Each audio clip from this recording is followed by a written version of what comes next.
है जिसमें एक घोड़की के पास में एक ढाणी है, महिला की छोटी सी ढाणी है जो 50-60 घरों की बस्ती है। वहाँ पे जन्म हुआ। जन्म के बाद में 1.5 साल की जब मैं थी तो मेरे मामा जी मेरे को ले गए ननिहाल, तो मैं नानी नानी के पास चली गई। और जब मैं 6 साल की हुई तो गांव के ननिहाल में जो स्कूल थी पास में, बच्चों के साथ मैंने भी जाना चालू कर दिया। मेरे नाना जी इंडियन आर्मी में थे, आज़ाद हिंद फौज में थे। उसके बाद उनको रिटायरमेंट के बाद में वो रेलवे में सर्विस करने लग गए। मेरे 3 मामा थे जो कि एक गुजरात पुलिस में थे, 2 आर्मी में थे। वो बाद में मतलब जैसे मैं बड़ी हुई जब नौकरी लग गए थे। तो मैं जब मैंने होश संभाला, जब मैं नाना नानी के पास थी तो मैं उन्हीं को जानती थी, उन्हीं को एक पेरेंट्स के रूप में जानना चालू किया मैंने। 8th क्लास तक मैंने वहीं पढ़ाई की, सीसिया गाँव में, मैं नाना नानी के पास ही। 8th क्लास के बाद में चूँकि मेरे नाना जी आर्मी में थे, उसके बाद रेलवे में नौकरी करते थे। जब मैं 3री-4थी क्लास में जब रिटायरमेंट, वो रेलवे से भी आ गए थे, तो मेरे नाना जी के पास ही रहती थी मैं पूरे टाइम। वही मेरे को मतलब पूरा गाइड करते थे पढ़ने के लिए कि भाई मेरे को पढ़ के सुना, ये कर, तो वो पूरा मैं उनके गाइडेंस में चलती थी। और उन्होंने बचपन से मुझे मतलब काफ़ी बोल्ड बनाया, मतलब ऐसे एज ए जैसे लड़कियों में जैसे जो डरपोक या भय की भावना होती है वो डेवलप ही नहीं होनी थी। वो सारे दिन अपने साथ रखते थे। गांव के बीच में घर था, वो सारे दिन खुद भी पंचायत में बैठते थे, बातें करते थे, सारी चीज़ों में पार्टिसिपेट करते थे। चूँकि आर्मी में थे तो आर्मी के अकॉर्डिंग मुझे कहानियाँ सुनाते थे।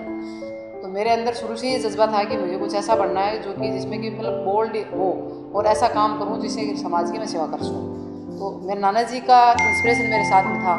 उन्होंने मुझे 8th क्लास तक बिल्कुल इतना अच्छी तरह से तैयार कर दिया गया था कि भी, और पढ़ाई में भी काफ़ी ज़्यादा इंटेलिजेंट मैं थी शुरू से ही, मतलब स्कूल की टॉपर रही मैं। उसके बाद में फिर अगेन ये आ गया कि भाई 10th के बाद स्कूल नहीं तो कहाँ जाना है।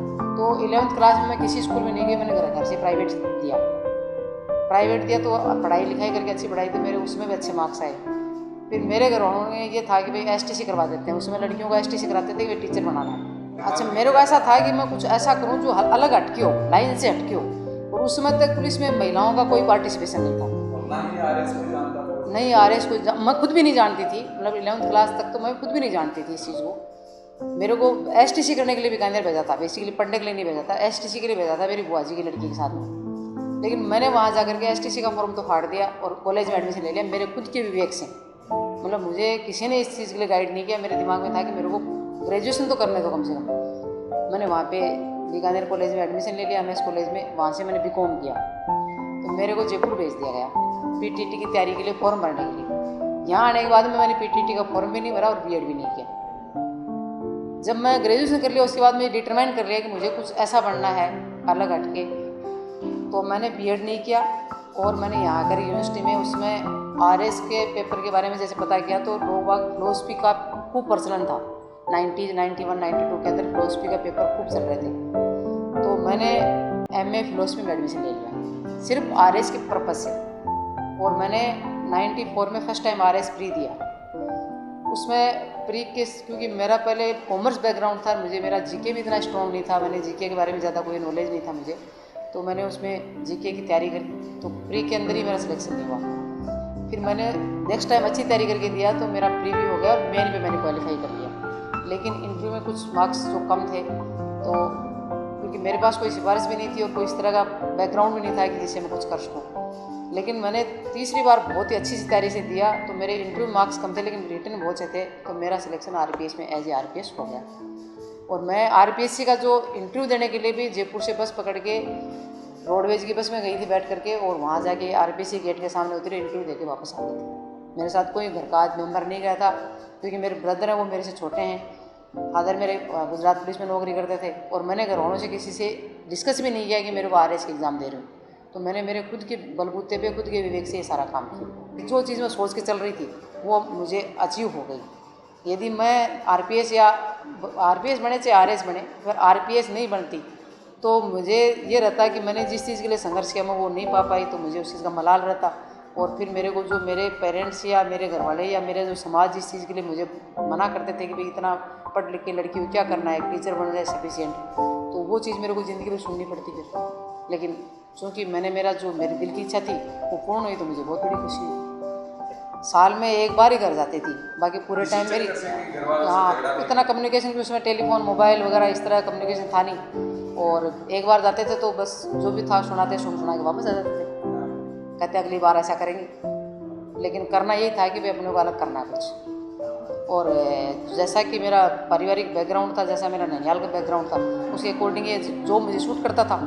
और मैं काफ़ी, क्योंकि अकेले संघर्ष किया तो इतनी बोल्ड हो गई थी कि मेरे को इसी तरह की नौकरी चाहिए थी जिसमें कि मैं बोल्डली समाज की सेवा कर सकूँ, लोगों को रिलीफ दे सकूँ। देखिए, मेरा तो सिलेक्शन हो गया, उसके बावजूद भी मेरे, क्योंकि उसमें भी मोबाइल, जब मैं सर्विस 99 मैंने ज्वाइन की तब तक भी मोबाइल का इतना ये प्रचलन नहीं था, घर पे कोई फ़ोन नहीं था।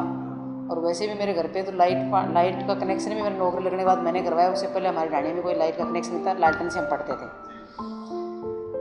पुलिस वेरिफिकेशन के लिए जब बूढ़ा थाना से पुलिस कांस्टेबल घर पे गया वेरिफिकेशन के लिए, जो परमानेंट एड्रेस होता है उसके हिसाब से, जब मेरी मदर को ये बात का पता चला कि मेरी बेटी ड्यूटी ऐसी पड़ गई, बड़ी खुशी हुई उनको।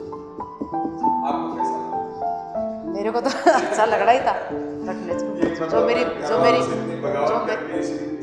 जो मेरी मनोकामना थी उन्होंने, तो मुझे बहुत खुशी हुई। एटलीस्ट लड़कियों को ये ज़रूर गाइड करती हूँ कि दुनिया में कोई भी चीज़ इम्पॉसिबल नहीं है, यदि अपन करना चाहें तो सब कुछ कर सकते हैं।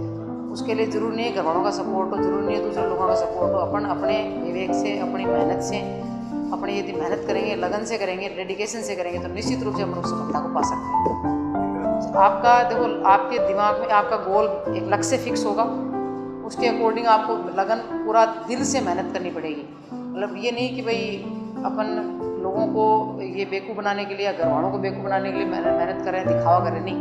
आपको डेडिकेशन, मतलब अपना पूरा डेडिकेशन उसके प्रति होगा और आपके दिमाग में बिल्कुल क्लैरिटी रहेगी। और ईमानदारी से हम यदि पढ़ाई को करेंगे तो हम किसी भी लक्ष्य को हासिल कर सकते हैं। पढ़ने का 10-12 घंटे में रेगुलर पढ़ती थी, बस कोचिंग नहीं, कोचिंग के जो साथ के जो स्टूडेंट थे जो पढ़ते थे उनसे नोट्स वगैरह ले लेते थे, बाकी कोचिंग कभी नहीं थी। एक्चुअली क्या कि शुरुआती स्टेज में तो इतना सपोर्ट नहीं था फैमिली का कि भाई कोचिंग कर सकें, लिमिटेड खर्चा लेते थे। जैसे पेरेंट्स आजकल यदि कोई खेती भी कर रहे हैं तो वो कैसे भी मेहनत करके अपने बच्चों को पैसे प्रोवाइड कर रहे हैं। ऐसा मैंने देखा है गाँव में कि उनकी ये हार्दिक इच्छा रहती है कि हमारा बच्चा या बच्ची कुछ बने, तो उनको वो उसके लिए मेहनत करते हैं और उनको कहीं से भी लोन लेकर के पैसा प्रोवाइड करते हैं, लेकिन फैसिलिटी दे रहे हैं पेरेंट्स। अभी मतलब आसपास के ढाणियों में देखा है कि शायद ही कोई लड़की ऐसी है जो स्कूल नहीं जाती हो, कोई है नहीं। सभी शुरू से बच्चों को स्कूल भेज रहे हैं, उनको तैयारी भी करवा रहे हैं, कोचिंग भी करवा रहे हैं। कहीं भी मुझे ये मेरी नौकरी में फील नहीं हुआ कि मैं एक लड़की हूँ इसलिए मैं ये नहीं कर सकता। जैसे पुलिस महकमे में जब 99 में कोई रिजर्वेशन में महिलाओं का आरक्षण भी नहीं था और जनरल कैटेगरी से हम लोग आए थे, और मेरे बैच में हम 2 ही लड़कियां थी, बाकी लड़के थे, 34 का बैच था। लेकिन उसमें भी मेरी आउटस्टैंडिंग परफॉर्मेंस रही। जो हमारे आरपीएस का बैच में ट्रेनिंग होती है, ट्रेनिंग के दौरान भी जो बेस्ट ऑलराउंडर होता है उसको सोर्ड ऑफ ऑनर से सम्मानित किया जाता है। वो सोर्ड ऑफ ऑनर भी राजस्थान पुलिस में फर्स्ट टाइम मुझे एक एज बीइंग ए लड़की मुझे ही मिला। इसी तरह से जैसे परेड कमांड जो करते हैं तो लड़के ही करते आ रहे थे, लेकिन फर्स्ट टाइम राजस्थान पुलिस में परेड कमांड बनेगी।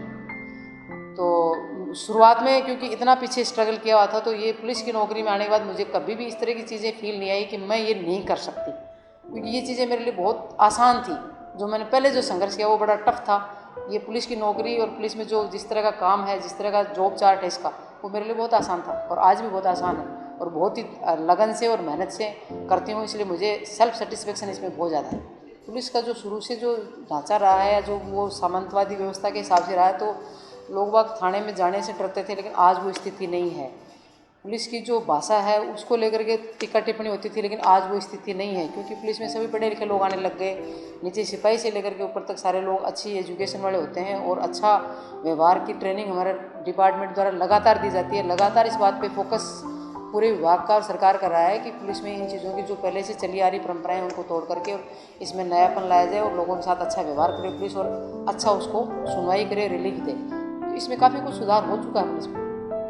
जो सामाजिक ढांचा है अपना, जो कल्चर है वो इस तरह की है, इसमें महिलाओं के साथ अत्याचार लगातार जब तक, क्योंकि अपनी सोच में परिवर्तन नहीं आएगा, अपनी पूरे जो सिस्टम है उसकी सिस्टम की सोच में जब तक परिवर्तन नहीं होगा तब तक अपन इन चीज़ों को कंट्रोल नहीं कर सकते। लेकिन फिर भी एक पुलिस ऑफिसर के नाते मेरे सामने जो प्रकरण आते हैं उनमें मैं पूरा प्रयास करती हूँ कि यदि महिला के साथ में अत्याचार हो रहा है तो उसे न्याय मिले और न्याय दिलाने का पूरा प्रयास किया जाता है। देखिए, लड़कियों के बारे में शुरू से मेरी ये सोच है कि एक लड़कियों को पेरेंट्स हो चाहे समाज हो, सबको मैं एक ही संदेश देना चाहती हूँ कि लड़कियों को अच्छा पढ़ाएं, अच्छा उनको सर्विस के लिए गाइड करें, क्योंकि एक महिला होती है वो 2 परिवारों का पालन पोषण करती है। जब तक वो अपने पेरेंट्स के पास रहती है उस परिवार का देख रेख करती है, उसका पालन पोषण करती है, फिर शादी होने के बाद दूसरे परिवार में जाती है तो जो पूरे परिवार का जो संचालन है वो एक महिला के द्वारा ही किया जाता है। तो जितना वेल एजुकेटेड महिला होगी, जितना अच्छा बिहेवियर उसका होगा, वो उतनी अच्छे उसके अपने बच्चों को एजुकेशन दे सकती है, अपने परिवार को, अपने समाज को। और परिवार और समाज को चलाने के लिए महिलाओं का बहुत बड़ा योगदान है।